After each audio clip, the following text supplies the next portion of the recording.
Vamos lá. 3, 2, 1. Seja bem-vinda, Thaís. A gente já começa dando risada aqui, entendeu? Já começa o episódio assim. Sim, obrigada. Muito feliz de ter você aqui no podcast. Que era ouvinte, agora você está aqui falando também. Sim, sou ouvinte fã. Estou feliz de estar aqui. Eba. Então, como de costume, já vou engatar ali naquele nosso ping-pong de sempre. Tá preparada? Tô. Tô. Tô preparada. Vegetais ou frutas? Frutas, Doce ou salgado? doce, Que doce. chocolate, Chocolate, adoro. Café ou chá? café, Banheira ou chuveiro? chuveiro, Oceano ou lago? oceano, Livro, série ou podcast? livro, polêmica. Tem algum que você está lendo interessante no momento? Eu tô lendo um de uma artista que chama J. Mombassa, que chama Não Vamos Matar Agora, que é bem, tô gostando bastante, assim, bem forte. Interessante. É sobre a trajetória dela ou sobre alguma coisa específica? Ela é uma artista não binária, né? Então, ela faz várias performances, tem alguns projetos bem legais, e aí é um livro que ela escreveu mesmo, que mistura um pouco, tem um pouco textos que ela escreveu para projetos, tô gostando muito. Bem interessante, não conheço. Vou adicionar na minha lista infinita de livros. É, uma vida inteira, né? Uma vida Para se inteira. ler. Vou largar tudo e só ler. Uhum. Thaís, eu conheço já um pouco da sua história, mas quem está te ouvindo aqui não necessariamente. Eu sempre gosto de começar com aquele olhar um pouco para o passado e tem um porquê tudo isso. Mas se você olha para a sua Thaís de 10 anos atrás, tem algum conselho que você se daria? Ou que você se dava, né, assim, naquela época? Acho que eu daria para ela um conselho para ela acreditar mais nela mesma, assim, né? Eu acho que eu fui uma pessoa, ainda sou um pouco, né, bem insegura, assim, e, e acho que isso refletiu muito nas minhas escolhas e nos caminhos que eu acabei seguindo na vida, sabe? Então, acho que para confiar um pouco mais, assim, mesmo que tudo diga que não, para a gente confiar um pouco mais nos desejos, nos sonhos, nas vontades, né? Mas acho que só a maturidade mesmo para ensinar. A maturidade, uns tapas na cara da vida. Exato. Maturidade, várias decepções, frustrações. Acontece. A gente vai recalculando rota. Uhum. E falando em recalculando rota, quem era a Thaís de antes, né? Você, na verdade, vem do direito, é isso? Essa foi a Sim. sua inicial escolha de carreira? Sim, acho que a gente escolhe a faculdade muito jovem, assim, né? Tinha 17 anos. E eu lembro que na época eu tinha muitos interesses, assim. E por muito tempo eu achei que isso fosse um problema, sabe? Gostar de várias coisas diferentes. Então eu fui naquelas feiras de profissões que tem nas faculdades, assim, falei, nossa, psicologia, gostei, jornalismo, adorei, publicidade, nossa, interessante. E geografia, adorei a palestra de geografia, assim. Então, eu era muito perdida, acho que eu fiquei perdida por muito tempo. E aí eu prestei geografia na Nossa, Unesp, no terceiro colegial. Eu tinha uma vontade de fazer pesquisa com rochas, com solo, enfim, uma pira minha, assim. E aí eu passei, foi no meio do ano, né, quando eu estava no terceiro colegial, mas eu ainda tinha que terminar, né, o colégio e tal. Eu pensei, bom, gostei, mas aí várias críticas, mas você vai ser professora. Eu falei, puxa, eu não quero, acho que eu não quero ser professora, né? Eu queria ser pesquisadora, fazer pesquisa, pesquisa de campo, tal. Aí eu fui me desanimando, assim, aí foi chegando o final do ano, preciso escolher, preciso escolher. E aí eu caí muito num conto famoso que várias pessoas caíram de que direito é uma boa escolha, porque você gosta de ler, né? É uma faculdade que ela vai te preparar para a vida de uma forma geral. E o meu pai, ele é formado em direito, mas ele não exerce a profissão. Então, ele tem OAB, tudo, mas ele não advoga, ele não prestou concurso, ele trabalha com administração. E ele falou muito isso, assim, foi uma coisa que me convenceu na época, sabe? Do tipo, é um curso que eu fiz, me ajudou a me preparar para a vida. E aí eu caí nesse conto, prestei direito, passei, fui fazer faculdade de direito, fiz direito na PUC, né? Vim para São Paulo para fazer faculdade, porque eu sou do interior. E assim, hoje eu não me arrependo de ter feito. Eu acho que, principalmente a formação na PUC, ela me preparou muito politicamente, socialmente, sabe? Eu gostava muito de direitos humanos, trabalhei na Secretaria de Direitos Humanos em São Paulo, projetos sociais, então são coisas que eu ainda acredito, ainda me envolvo de alguma forma, mas a verdade é que eu sempre gostei de arte. Eu sempre fui a criança que desenhou, que pintou, fiz aula de pintura quando era criança, enfim, sempre fui artista, fiz história em quadrinho quando era criança, tinha mais de 100 episódios, né, de Uau. 100 edições. Então, eu vivia desenhando, assim, desenhar era o que eu mais gostava de fazer. E aí pensei também, arquitetura, na época tinha desenho industrial, nem sei se existe mais esse Não curso. sei também, mas foi algo que eu considerei também. E aí porque assim, no meu contexto ali, né, de uma vida no interior e da minha família, não era uma possibilidade estudar arte, né? Porque, você vai trabalhar com o quê? Você precisa ganhar dinheiro, isso não dá em nada. Então, meus pais meus pais gostam de arte, meu pai sempre teve livros de arte, sempre gostou, sempre incentivou, mas sempre foi uma coisa como hobby, assim. Que legal, ela desenha, que legal, ela pinta, nossa, olha esse quadro, que demais. Então, sempre incentivou a visita em museus, a gente vai muito, faz muito esses passeios juntos, mas sempre com essa coisa, esse lugar do hobby, sabe? Então, eu nunca levei isso como algo, como uma profissão, como uma possível escolha. Eu sequer cogitei fazer artes nessa época. Bom, entrei na faculdade de Direito, tive algumas identificações com algumas matérias, filosofia, sociologia, direitos humanos, constitucional, são matérias que eu gostei, mas eu comecei a me frustrar quando eu entrei no mercado de trabalho, assim. Eu entrei no escritório de advocacia e trabalhei insanamente como estagiária, assim, não tinha horário, trabalhava muitas horas por dia, e aí eu comecei a achar que eu não tinha perfil para trabalhar nesses lugares. Eu vi que eu tinha outros interesses, eu gostava de literatura, gostava de cinema, gostava de exposições, de arte, e isso não cabia no universo do advogado ali que estava num grande escritório em São Paulo, sabe? Então eu não tinha tempo para ler um livro que não fosse um livro de direito. E isso me gerava uma frustração muito grande, assim, não, eu preciso ir no cinema, eu preciso ler outra literatura, outras coisas, assim. E aí eu comecei a perceber que, falei, gente, eu não vou me encaixar aqui nunca, assim. Acho que, para mim, tem muitas faces, muitas partes da vida que são tão importantes quanto o trabalho, né? E se eu entrasse num grande escritório, a minha vida viraria o trabalho. Que já era um trabalho que não me brilhava os olhos, assim, né? De um trabalho jurídico, de, enfim, processos e consultorias e tudo mais.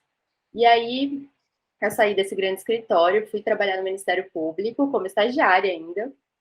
E aí, eu trabalhava 4 horas por dia, né? Que é um setor público, ele tem a lei de estágio, ela é mais flexível, assim, eles consideram a lei de estágio algo sério.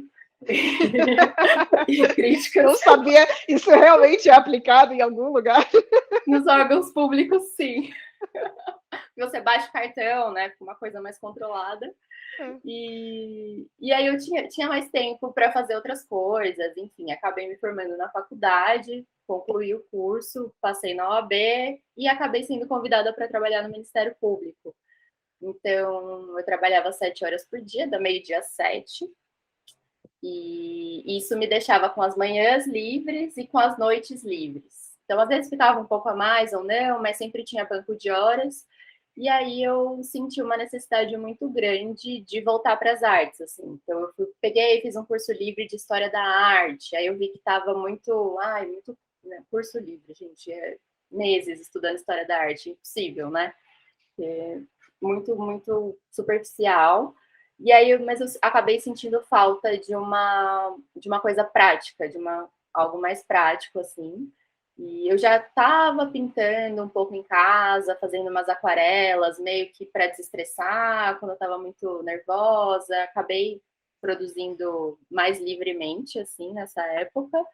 Mas eu senti a necessidade de fazer um curso de artes mesmo, assim. Aí acabei indo para a Pan-Americana, fazer o curso de artes plásticas, de ateliê, eram 3 anos. Quando eu entrei, as aulas eram de sábado, então dava super para, né, trabalhar, ter o dinheiro para comprar materiais, que não é barato, né, material de arte, tela, tinta e tudo mais, e fazia as aulas de sábado. E na época foi algo bom, assim, e no primeiro ano a gente passa por vários materiais diferentes, passa pelo grafite, tinta acrílica, aquarela, tinta óleo, é bem um experimento mesmo de materiais, de aprender um pouco de técnica, de desenho de observação, teoria da cor, tudo mais. E, e no segundo ano ele já é uma coisa mais uma produção sua, você vai produzindo alguns trabalhos de acordo com movimentos, vamos falar de cubismo, e aí a gente produz algumas obras relacionadas que tem uma conversa estética ali, teórica, com o cubismo, fauvismo, então já eram trabalhos, né, autorais, mas com esses temas, vamos dizer assim, e no último ano é um ano inteiro dedicado a um projeto pessoal. Então você fica o ano inteiro, é um professor por ano, que é meio que seu guia, assim, no decorrer do ano. E no último ano você tem que pensar um projeto. Então pode ser o que você quiser, foto, instalação, pintura, vídeo. E aí você pensa um projeto autoral, vai ficar o ano todo estudando isso, como se fosse um TCC, né? Tipo algo assim. E aí no final do ano tem uma exposição. Então acho que foi onde eu comecei realmente a olhar para isso com mais cuidado, assim, sabe? De, não, isso é algo que realmente me interessa, eu quero estudar, eu quero. Porque antes sempre foi, eu sempre gostei, hobby, nunca foi Algo do lado. uma prioridade, nunca foi, sabe? Então, entrar na Pan-Americana foi algo bem simbólico para mim, assim, de tipo, De uma bom, virada de perspectiva, assim. continuei no Ministério Público, mas fiz o curso inteiro estando lá, mas foi uma coisa assim, não, eu também sou artista, sabe? Quando perguntam o que você faz, eu não sou só funcionária pública, eu também sou artista. Acho que foi o começo de tudo, assim. Desse assumir mesmo, né? Uhum. E aí, como que foi? Porque hoje você trabalha, você não trabalha mais como advogada, né? Como que foi, assim, acabou o curso da Pan-Americana, o que aconteceu depois disso? Eu me formei, aí eu fiz uma série de trabalhos que chama Ódio aos Detalhes, viralizou um pouco na internet na época, eu participei de algumas exposições, salão e tudo mais, que são umas fotografias de partes do corpo feminino bordadas. Tem uns bordados sobrepostos. E aí, fui participando, continuei produzindo. Foram 2 exposições na Pan-Americana, mas eu continuei no Ministério Público, assim. E aí, foi passando o tempo e eu fui parando de produzir, porque é uma coisa que demanda, né, um trabalho constante, tempo, organização, e acabei indo estudar teoria. Fui fazer uma pós em História da Arte, enquanto eu estava no MP também. Fiz a pós em História da Arte na FAAP e falei, bom, acho que a Pan-Americana me deu muito uma base prática, mas eu estou sentindo falta da teoria, porque eu achei que também deixou um pouco a desejar, assim. Aí fui fazer essa pós, terminei a pós, ganhei esse gosto pela escrita, pela pesquisa, que eu acho que isso meio que complementa o meu trabalho prático. Eu acho que eu sou muito racional, assim, né? Eu vim de uma formação muito racional também, então eu tenho essa necessidade de, tipo, quero aprender, quero ver história, referências, conhecer as histórias dos outros artistas e tudo mais. E aí eu acabei me formando na pós, e aí teve pandemia, né? Eu terminei a pós durante a pandemia até, e aí dentro de casa a vida de todo mundo, né? Não só a minha, mas mudou muito, mas, né, e acho que até pessoas com situações muito, muito piores a minha situação. Mas eu começou a ficar meio que insustentável a minha rotina de trabalho, assim, eu acho que eu já não gostava, mas eu ia levando, sabe? Eu ia levando porque eu estava pagando a pós, porque eu estava pagando a Pan-Americana, porque eu estava pagando material, e aí eu meio que virei uma chave automática, assim, eu vivia a vida de uma forma meio automática, então, vou trabalhar, acabou, E aí eu entrei, né, nesse processo de pandemia, de questionar o que eu estava fazendo, estava chegando perto dos 30 anos, também retorno de Saturno, balançando as estruturas. Vários tapas na cara. E eu comecei a questionar, assim, falei, nossa, eu tô num trabalho que eu odeio há muito tempo, que eu não me encaixo, né, que eu não tem nada a ver comigo, e que foi bom por um tempo, mas também eu estagnei nesse trabalho, eu já sabia fazer tudo, eu não podia crescer mais, que é um órgão público, e eu não estava aprendendo coisas novas, eu fiquei muito desmotivada, e aí também entrei numa operação lá dentro, em que eu fiquei muito sobrecarregada, assim, e aí eu surtei. Acho que eu tive um breakdown. Comecei a parar de gostar da vida, assim, sabe? Sim. De uma forma geral. Voltei esse processo mais de cuidar de mim, porque eu não estava nada bem, assim, mas era muito em função do trabalho, porque o trabalho ocupava o meu dia todo, eu meio que tinha que ficar em estado de alerta nessa fase que eu estava lá, então, tipo, era um plantão 24 horas no celular, as pessoas pedindo coisa, e desgastante demais. E, assim, eu já não gostava, né? Eu só não olhava para isso, assim. A gente foi convidado a olhar para muita coisa, né? Exatamente, assim. Então, fui obrigada, forçada a olhar, somatizei várias coisas, mas aí eu comecei a olhar para isso e entrei num processo de me organizar para pedir demissão. Então, eu vi que isso era uma coisa... Tudo na minha vida não estava equilibrado, porque isso estava com muito peso, assim, essa parte profissional. E aí eu entrei nesse processo de me preparar para pedir uma demissão, né, que também não é uma coisa fácil, então juntar um dinheiro, ver o que eu ia fazer, como que ia ser. E aí durante uns meses eu me organizei. Em julho do ano passado eu concretizei assim esse plano, pedi demissão e acabei saindo de lá. E não tem um dia desde então que eu não fique feliz com essa decisão, sabe? É isso que eu ia falar, foi realmente assim um alívio para você. Não, foi um alívio muito grande mesmo. Por mais que assim, durante a pandemia, por estar em casa e não ter deslocamentos, eu já estava voltando a produzir algumas coisas, estava, né, tipo, conseguindo fazer uns trabalhos e tal, né? Mas quando eu pedi a demissão, eu senti um alívio gigante, assim, me senti, acho que uma das primeiras decisões, não primeiras, mas uma grande decisão que eu tomei por mim mesma, assim, sabe?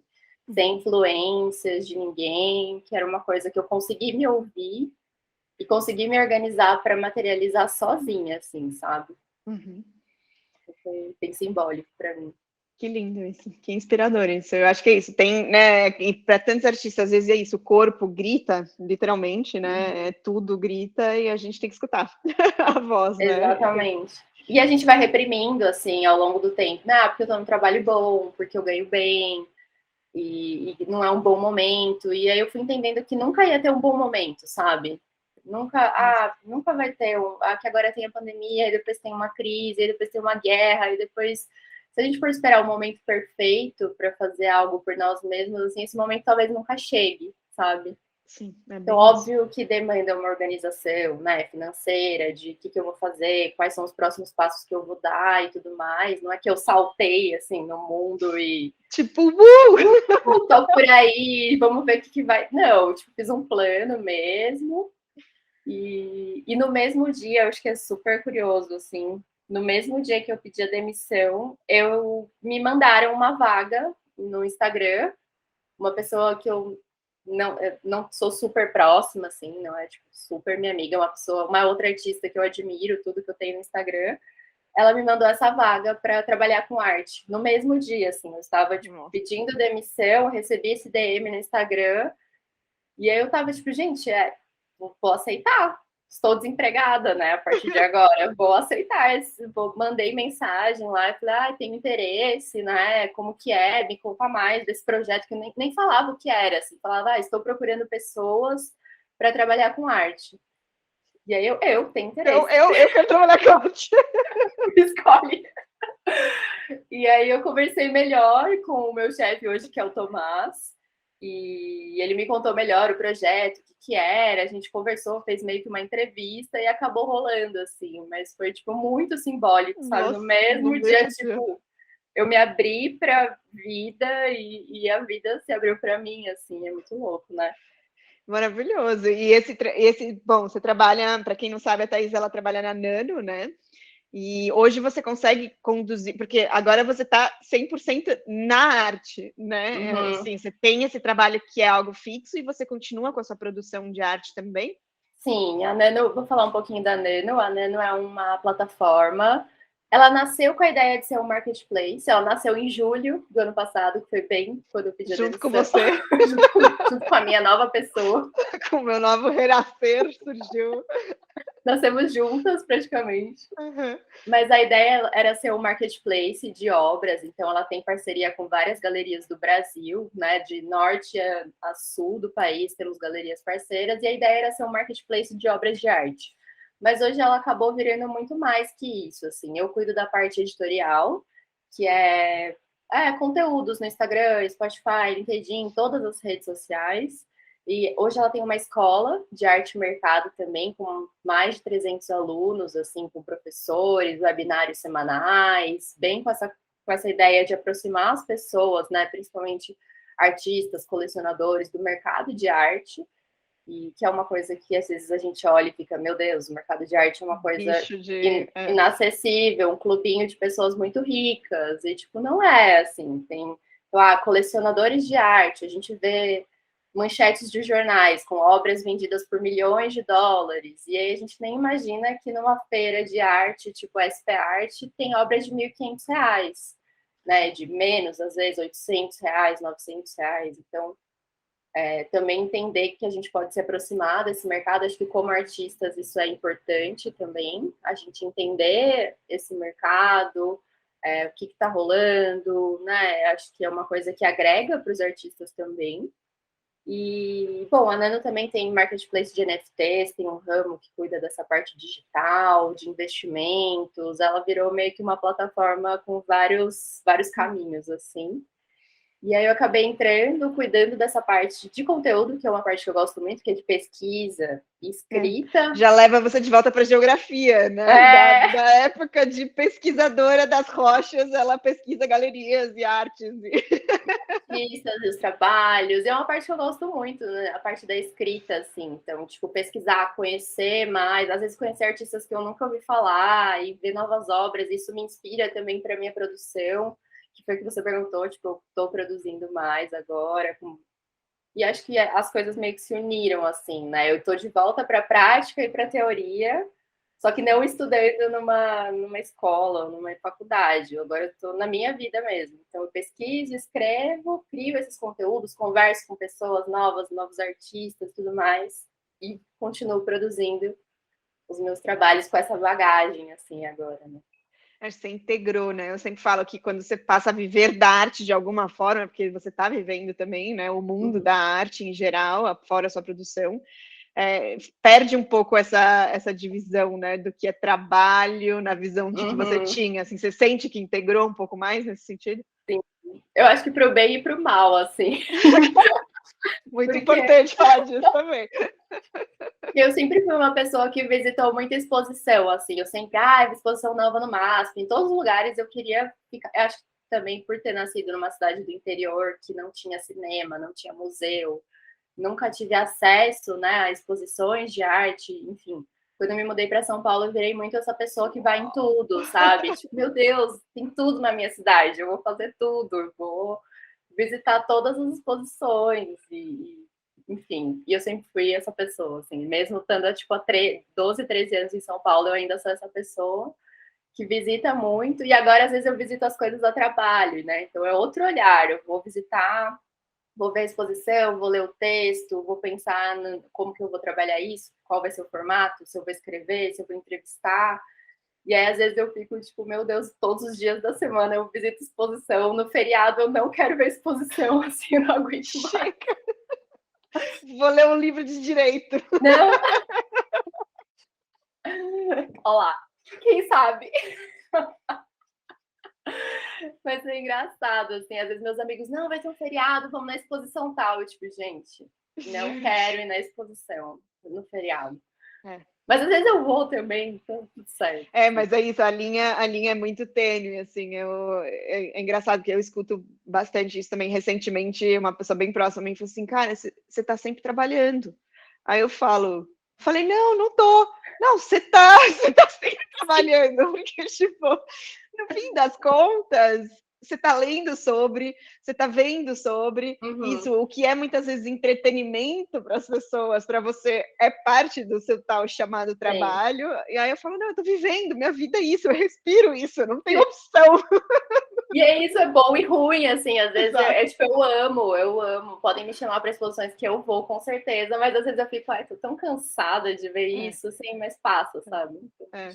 Não, mas eu acho que é esse desafio que eu vejo também em mim, e eu estou nesse questionamento, mas em muitos outros artistas também, que é isso, a partir do momento que o seu hobby, né, entre aspas, estou aqui fazendo um aspas no ar, que vocês não estão vendo, mas vocês estão escutando, a gente, você assim, vira sua atividade principal, você deixa de ter um hobby, entre aspas, né, e aí você fala, bom, aí cria isso, esse todo, que é ótimo, porque você começa a integrar todas as partes, mas isso, às vezes, a gente precisa achar um outro hobby. Sim, eu acho que formas diferentes de ver arte também, né? Antes, meu olhar para arte era muito, é uma coisa que me inspira, uma coisa que me toca, né? Hoje, assim, eu conheço todos os mecanismos, né? Eu trabalho dentro de um sistema, sei que não é sempre algo inspirador e emocionante, mas eu me forço a ter esse olhar sempre, assim, sabe?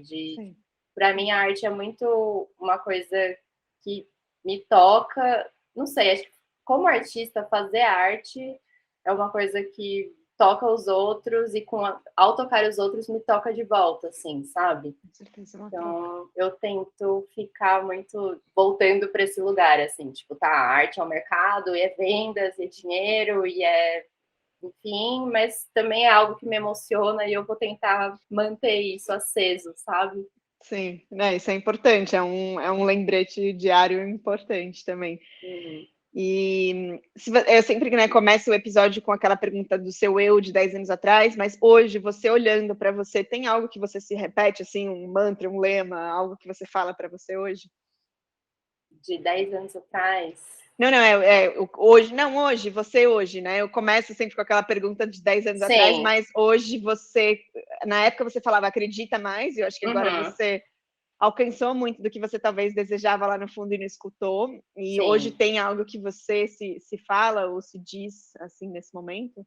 Eu tenho uma frasezinha que anda comigo, assim, que eu coloco, tipo, na bio do Instagram, em todos os lugares, e que é, tipo, me manter sensível aos detalhes, assim, sabe? Que é essa coisa, que também foi muito a minha pesquisa na pós, assim, trabalho de conclusão, que é, poxa, num mundo em que a gente tem informação o tempo inteiro, estímulo o tempo inteiro, imagem o tempo inteiro, a gente é bombardeado, né, o tempo todo, eu acho que a gente tem que exercitar com o tempo, né, aliado ao tempo, assim, das coisas, a se permitir e se manter sensível aos pequenos detalhes, assim, da rotina, ou de uma obra, ou de tudo que você faz, assim, sabe?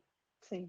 Porque senão a gente se perde muito, a gente se perde na lista de tarefas, a gente se perde nas entregas, no trabalho e demandas familiares, enfim, todas as demandas, é tudo para ontem, né? Tudo. Aí você abre o Instagram, você rola um feed infinito de imagens e às vezes você vê, mas você não vê, sabe? Você não tá vendo. Você olha, mas não vê. Não tá prestando atenção, né? Então essa frase eu carrego ela, assim, que também às vezes eu não consigo, né? Às vezes eu também me perco ali nos compromissos e enfim, mas eu tento também trazer ela, assim, para tipo parar. Essa semana, vou falar uma coisa aleatória agora, mas essa semana eu fui no aniversário de criança e eu ganhei numa sacolinha de presentinho uma bolinha de sabão. Ai, amo! E aí, tipo, todo dia, essa semana, tipo, eu abro a janela, assim, eu fico soltando umas bolinhas de sabão, assim, sabe? Fico vendo o vento fazer com que elas andem, assim. Aí eu vejo as pessoas olhando. Eu não sei, tipo, sabe? Sim, é uma pausa. Eu gosto assim, eu gosto de ver a vida assim também, mas assim, falando, a gente, quando é criança, a gente tem muito mais facilidade de ver o mundo dessa forma, né? Aquela coisa, passa uma borboleta, você esquece tudo que você está fazendo, você fala, uma borboleta. Sim. Né? E quando a gente cresce, a gente para de observar o mundo. É uma coisa que eu também pratico todos os dias, assim. Mas tem uma frase uma vez que eu li que era enxergar o extraordinário também no ordinário. Então é isso, às vezes as pequenas, a gente não precisa esperar grandes eventos e grandes mudanças na nossa vida, né? As coisas pequenas às vezes têm a maior beleza possível, assim. Sim. Que lindo isso. Gostei muito.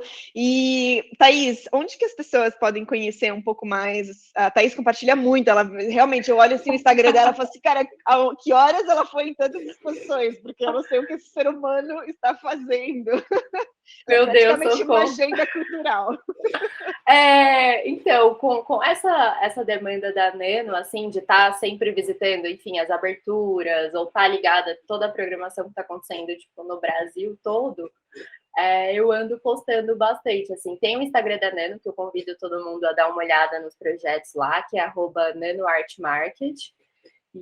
E lá também vocês vão ter o site, vocês vão saber informações da escola e dos conteúdos, e a gente tem o podcast também, que a gente gravou com você, que as pessoas podem ir lá escutar, que é o NanoCast. Eu acho que eu só vou complementar que é muito legal, assim, para os artistas, porque muitos artistas escutam aqui esse podcast, né?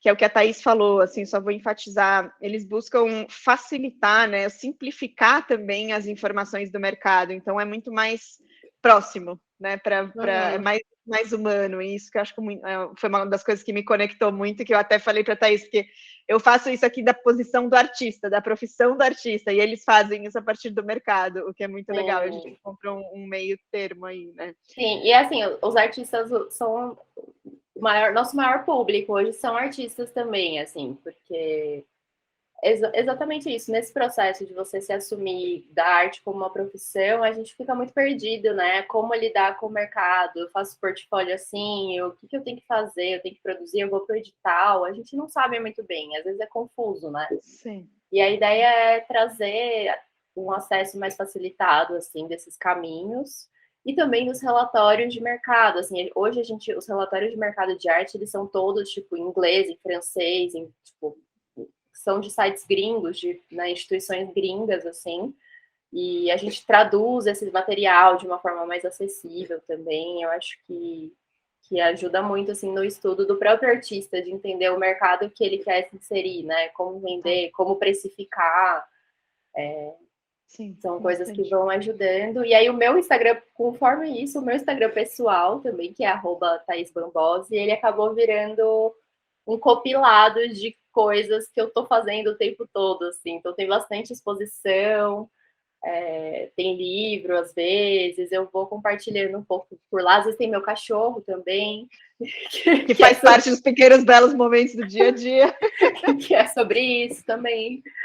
E é isso, assim, acho que acabou virando um recorte meu, claro, das minhas obras preferidas, do meu olhar sobre tudo isso, né? Às vezes a gente vai lá e posta sobre uma exposição na Nano e o meu post é diferente porque são as obras que me tocaram, os artistas que me interessaram, né? Eu tento fazer um textinho ali, não muito acadêmico, um pouco mais sensível, assim, mais poético também, do que eu gostei, que eu acho que as pessoas podem gostar. E aí a gente meio que. É isso que você falou, vira uma coisa só, vira trabalho, mas também vira eu, mas também tem a minha produção, que isso ajuda. Sim. É um reflexo de você, de como você vê o mundo e percebe e produz a partir disso também, né?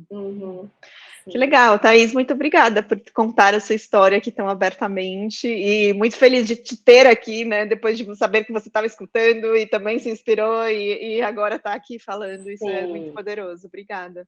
Eu que agradeço, você foi uma das principais propulsoras aí desse processo todo, uma amiga minha, Dani, vou falar aqui, que ela que me indicou o seu podcast, ela falou que ela também ela é arquiteta e também tem uma produção artística, então também vive esses momentos de a gente querer se assumir, mas fica insegura, mas, né, como que leva isso a sério e tudo mais, e a gente percorreu juntas esse caminho, assim, de te ouvindo e te indicando, olha isso daqui, nossa, isso daqui me chamou a atenção, isso me inspirou, e essas trocas eu acho que a arte é mais sobre isso, assim, é sobre as trocas que a gente faz, as pessoas que a gente conhece, e como a gente vai vivendo depois desses encontros, sabe? Sim, e isso acho que o mundo digital é muito poderoso de aproximar, né? Eu acho que a gente não estaria aqui hoje se não fosse isso, e isso é muito incrível, né? Saber disso. Obrigada, Exatamente. fico feliz de ter um papelzinho aí nessa história toda também. Muito! Sim, eu que agradeço o convite aqui para o podcast, agradeço você por fazer seu trabalho de uma forma tão inspiradora, assim, que toca as pessoas mesmo, sabe? A gente precisa tanto disso, eu acho. Obrigada, Thaís. Obrigada mesmo.